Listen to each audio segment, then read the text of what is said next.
Welcome back to my channel. இன்னைக்கு தேதி 28 March 2024. இப்போ கரண்ட் டைமு 11:07 ஆகிட்டுருக்கு. இன்றைக்கி உள்ள பேங்க் நிஃப்டியோட ஸ்டேட்டஸ் என்னங்கிறத இப்போ பார்க்கலாம். இன்றைக்கி உள்ள ரெசிஸ்டன்ஸ் 47,255 அண்டு சப்போர்ட் 47,153. இப்போ current market running 47,325. Market little bit down opening கொடுத்து அப்பு வந்திருக்கு. இப்போ மேலே சப்போர்ட்டை பிரேக் பண்ணி ரெசிஸ்டன்ஸை பிரேக் பண்ணி இப்போ மேலே போயிட்டுருக்கு. இன்றைக்கி நான் என்ன ட்ரேட் எக்ஸிக்யூட் பண்ணேங்கிறத பார்க்கலாம். இன்றைக்கி ட்ரேடு நான் எக்ஸிக்யூட் பண்ணது 47,000 கால் அண்ட் புட்டில் தான், ஸ்ட்ரைக் ப்ரைஸில் தான் நான் ட்ரேட் எக்ஸிக்யூட் பண்ணியிருக்கேன்.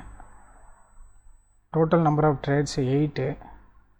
இது ஒரு lot call buy and 1 lot put sell பண்ணனால நமக்கு கன்சிடர் ஆஸ் 2 ட்ரேட் ஆகுது. ஸோ ஒரு ட்ரேடை க்ளோஸ் பண்ணோம்னா ஆட்டோமேட்டிக்காக 4 ட்ரேடு எக்ஸிக்யூட்டட் ஆகிடும். ஸோ அதை பேஸ் பண்ணி தான் 8 வந்திருக்கு. ஸோ ஓவரால் ஸ்டேட்டஸ் என்னென்னு பார்க்கலாம். ஓவரால் ஸ்டேட்டஸு 1,101 ரூபீஸ் ப்ராஃபிட்டில் இருக்குது. இதில் ஆல்மோஸ்ட்டு ஒரு 500 ரூபீஸ்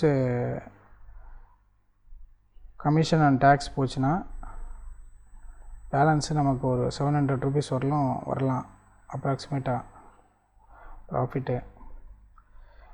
இது நான் டோட்டலாக ஓவர் ட்ரேட் எதுவும் பண்ணலை. என்னோடய டார்கெட் பை அண்டு செல்லோட டார்கெட்டை நேற்றுக்கு வீடியோவில் டிஸ்கஸ் பண்ண மாதிரி 35 பாயிண்ட்ஸ் வச்சுட்டு நான் எக்ஸிட் ஆகிட்டேன். நான் க்ளோஸ் அவுட் பண்ணதுக்கப்புறம் 35 ரூபீஸுக்கு அப்புறம் அது ஹையர் அண்ட் ஹை ப்ரைஸ் மேலே போச்சு. பட் இனிவே நான் எதுவும் ரீஎன்ட்ரி கொடுக்கல. ஏன்னா இன்றைக்கி ட்ரேட் ஆல்ரெடி நம்ம எக்ஸிக்யூட் பண்ணியாச்சு. நம்மளோட ரூல்ஸை கரெக்டாக ஸ்ட்ரிக்டாக ஃபாலோ பண்ணேன். அதுக்காக தான் நான் ஓவர் ட்ரேட் எதுவும் எடுக்கிறதில்ல. ஸோ 35 பாயிண்ட்ஸ் மீன்ஸ் 35 பாயிண்ட்ஸில் வெளியில் வந்துட்டேன். இங்கே பார்த்தீங்கன்னா தெரியும், 500 பை பண்ணேன். அதோட எக்ஸிட் ப்ரைஸு 532. ஸோ 3 பாயிண்ட்ஸு டவுனாக இருந்தது. ஸோ அந்த 3 பாயிண்ட்டுக்காக தான் எகெயின் ரீஎன்ட்ரி கொடுத்தது. எகெயின் ரீஎன்ட்ரி 559 ரீஎன்ட்ரி கொடுத்து 575 எக்ஸிட் ஆனேன்.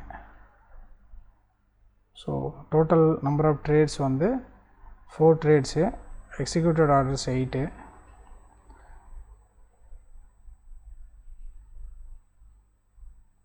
Overall profit booked profit 1,101 rupees 75 paisa.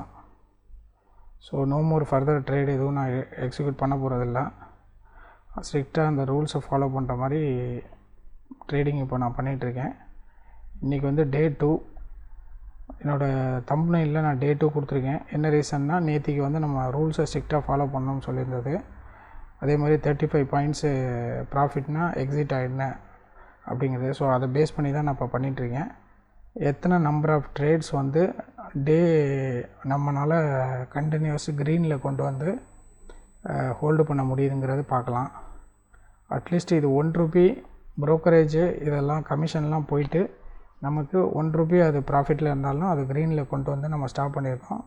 So அது கன்சிடர் ஆஸ் வின்னிங் ட்ரேடுன்னு தான் எடுக்க முடியும். ஸோ எத்தனை நம்பர் ஆஃப் ட்ரேட்ஸு நம்ம ரூல்ஸை ஸ்ட்ரிக்டாக ஃபாலோ பண்ணுறனால அதோட எஃபெக்ட் இருக்குங்கிறத நம்ம செக் பண்ணி பார்ப்போம். ஸோ அதனால தான் நான் டே 2ன்னு சொல்லி காட்டியிருக்கேன் தம்ப்நெயிலில். ஸோ இன்றைக்கி ட்ரேடை நான் க்ளோஸ் பண்ணிட்டேன். ஃபர்தர் எதுவும் கண்டினியூ பண்ணலை.